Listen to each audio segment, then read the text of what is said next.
매일 성경 묵상을 돕는 해설 가이드입니다. 안녕하세요. 묵상 코치입니다.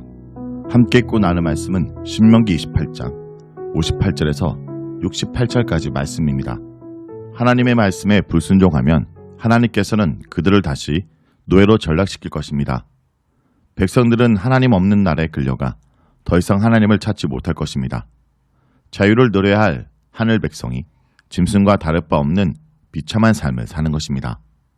58절에서 63절을 보겠습니다. 58절에서 63절은 불순종한 백성을 언약의 땅에서 뽑으신다는 내용입니다. 모세는 이스라엘이 언약 백성으로 마땅히 지켜야 할 이 책에 기록된 토라의 모든 말씀을 온전히 지켜 행하지 않으면, 또 이스라엘이 여호와 하나님의 이름을 두려워하지 않는다면 하나님께서 그들과 그의 자녀들에게 큰 재앙을 내리실 것을 말합니다. 이것은 마치 십계명에 나 내 하나님 여호와는 두려워하는 하나님인즉 나를 미워하는 자의 죄를 갚되 아버지로부터 아들에게로 3, 4대까지 이르게 하거니와 라는 말씀과 유사합니다. 이것은 영원히 지속되는 저주라기보다는 한 개인의 범죄에 대한 가족의 연대 책임을 의미한다고 이해할 수 있습니다. 모세는 이미 이스라엘에게 하나님께서 그들로 애굽에서 경험한 질병을 걸리지 않게 하실 것이며 오히려 그들의 대적들이 그 질병을 경험하게 하실 것이라고 말한 바 있습니다. 애굽에서 경험한 질병과 재앙은 다른 기록이 남아있지 않기 때문에 출애굽을 가능케 한 10가지 재앙을 암시하는 것 같습니다. 이전에는 하나님이 이스라엘을 위하여 바로와 애굽 사람들을 공격하셨으나 이제는 정반대 일이 벌어집니다. 이제 하나님은 이스라엘의 대적자이시며 오히려 이스라엘의 대적자를 위하시는 분이십니다. 이스라엘의 대적자들이 경험할 애굽의 질병을 이스라엘에게 가져오십니다. 이제 하나님은 이스라엘이 애굽의 모든 질병을 극심하게 경험하게 하실 것입니다. 토라의 모든 말씀을 지켜 행하지 않는 자들에게는 저주가 몰려올 것입니다. 이것은 점점 강력해져서 꼬리에 꼬리를 물고 이스라엘을 공격해올 것입니다. 이스라엘은 재앙과 질병의 협공을 받게 될 것입니다. 잘 알려진 재앙과 질병 말고도 이스라엘이 경험하지 못한 재앙과 질병들도 하나님의 저주로 임하게 될 것입니다. 앞서 언급한 대로 길고 극렬한 재앙과 질병은 이스라엘이 약속의 땅에서 멸망될 때까지 지속될 것입니다. 앞서 이야기한 대로 복과 저주의 목록은 수학적으로 생생함, 가장됨, 충격을 주려는 목적이 있기 때문에 논리와 합리적 이해가 필요하진 않습니다. 이들이 멸망할 때까지 재앙과 질병이 임한다는 말과 그들의 수가 줄어들 것이란 말은 모순되지 않습니다. 12절은 숫자의 감소를 말합니다. 그와 같은 재앙과 질병 때문에 이스라엘 수가 하늘의 별과 같이 많을지라도 소수만 남을 것입니다. 이와 같은 수의 감소는 하나님이 아브라함에게 약속하셨던 말씀을 뒤엎는 것이며 이들이 애굽에 들어갈 때의 숫자인 70명을 생각나게 하는 것입니다. 소수이던 이들은 애굽에서 출애굽기 1장 7절에 생육하고 불어나 번성하고 매우 강하여 온 땅에 가득하게 되었더라 라는 말씀을 기억하게 합니다. 이와 같은 극심한 재앙으로 인한 인구 감소는 하나님의 말씀을 순종하지 않은 결과입니다. 63절은 하나님이 이스라엘 멸망을 기뻐하신다 라고 말합니다.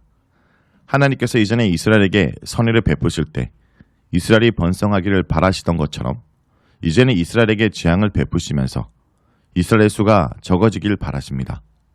하나님께서 저주하심으로 결국 이스라엘은 망하여 하나님이 주신 땅에서 쫓겨날 것이며 그들은 온 세계로 흩어질 것입니다.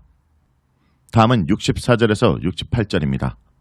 64절에서 68절은 포로가 된 백성에 대해서 말합니다. 이스라엘은 흩어진 곳에서 우상 숭배를 하게 될 것입니다. 이스라엘이라는 나라가 망하고 포로로 잡혀가더라도 우상 숭배의 고질병은 고쳐지지 않을 것입니다. 4장 28절에 따르면 그들이 이방 땅으로 끌려간 후에도 사람의 손으로 만든 바 보지도 못하며 듣지도 못하며 먹지도 못하며 냄새도 맡지 못하는 목석의 신들인 우상을 섬기게 될 것입니다.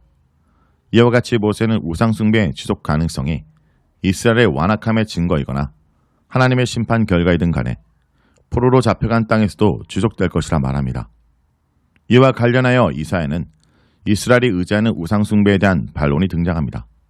신명기와 이사야 사이에 우상 숭배에 대한 개념과 표현이 공유된다는 점에서 양자가 서로 밀접한 관련이 있다고 주장하는 사람들도 있지만 유사성뿐만 아니라 양자 사이의 관심과 강조점은 확실히 다릅니다. 이사야서는 여호와의 창조적인 탁월성과 인간이 만든 우상들의 무기력함을 논증하고 있지만 신명기에서는 신적 저주의 결과로 이스라엘이 포로로 끌려간 곳에서 이방인들이 만든 무기력한 우상들을 숭배할 것을 언급합니다. 66절에서 67절은 포로 가운데 불안한 날들을 언급합니다. 결국 포로로 잡혀간 자들은 열국 중에서 편안함을 얻지 못하고 발바닥이 실 곳을 찾지 못할 뿐 아니라 그곳에서도 하나님으로부터 떨리는 마음과 새하는 눈들과 살라는 정신을 받게 될 것입니다. 그로 인해 이스라엘은 생명의 위협을 받을 것이며 심리적인 두려움과 공포 속에서 거하게 될 것입니다. 이제 그들에게는 하루하루가 공포와 근심의 나날이 될 것입니다. 이와 유사한 표현이 레위기 26장 36절에서 39절에서 발견됩니다. 레위기는 포로로 붙잡혀 있는 자들에게 근거 없는 혹은 가대망상의 심적 불안과 공포가 가득하게 될 것을 말합니다. 이들은 불안한 가운데 거하며 어둠과 밤의 공포 가운데 떨며 아침과 새날이 오기만을 고대할 뿐입니다. 애굽에 대한 언급은 58절에서 68절을 하나의 단락으로 구성하는 문학적 장치입니다. 앞서 언급한 대로 28장의 저주 목록은 언약을 준수하도록 유도하기 위한 도구로 가장과 장함과 극도의 공포심을 조장하는 수학적 장치를 사용하고 있습니다. 이는 어떤 정확한 역사적 힌트나 논리적 가정과 연대기적 흐름을 제공하라는 의도를 갖고 있는 것이 아니라는 점을 기억해야 합니다. 68절에서는 이스라엘 역사의 완전한 역전이 언급됩니다.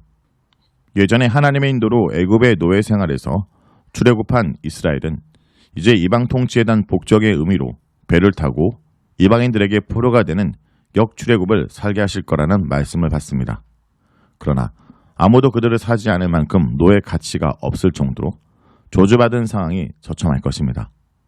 정리하면 28장의 축복과 저주는 하나님의 원칙이 엄격하게 적용되는 그들의 행동에 대한 하나님의 보상 그 자체가 아니라 그들이 여호와의 교제에 머물러 있게 하는 가능성에 초점을 맞추고 있습니다.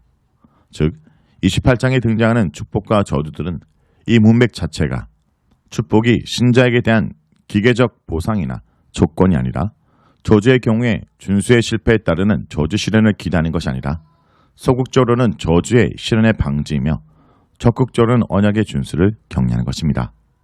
성도 여러분, 하나님의 말씀을 무시하는 자에게 무서운 재앙을 경고하십니다. 그 재앙은 잠시 머물다 사라질 바람도 아니며 살짝 아픔을 주다가 쉽게 아물 가벼운 상처도 아닙니다. 하나님을 배신하고 떠난 자에게 임할 재앙은 끝이 없을 것이며 모든 것을 무너뜨릴 만한 엄청난 파괴력이 있을 것입니다. 나는 하나님 말씀에 어떻게 반응하고 있는지 돌아보기 원합니다. 말씀 놓고 기도하겠습니다. 주님, 하나님께 불순종하여 영적인 자유를 잃어버리는 비참한 삶을 살지 않도록 도와주시옵소서. 오늘도 주의 말씀을 마음에 새기고 그 뜻을 살아가는 주의 백성들이 되도록 좀 도와주시옵소서. 예수님의 이름으로 기도합니다. 아멘.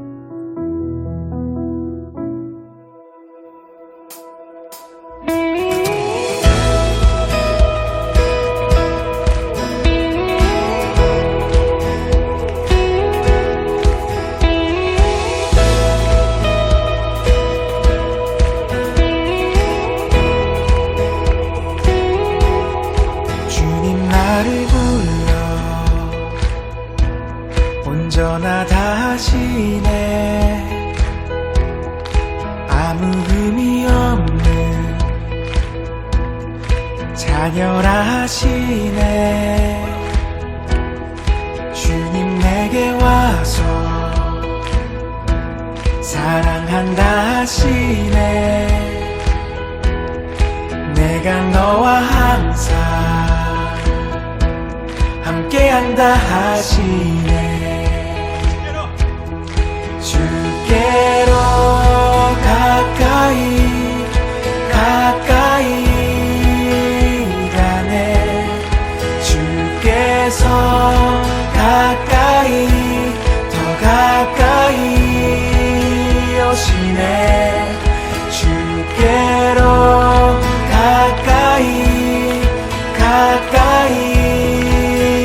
가네 주께서 가까이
마음과 믿음으로 사랑 그 깊은 곳 사랑 그 깊은 곳 참마음과 믿음 마지막으로 사랑 그 깊은 곳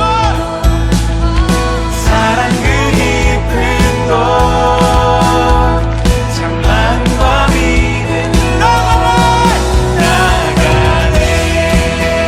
박수 주께로 가까이 가까이 가네 주께서 가까이 더 가까이 오시네 주께로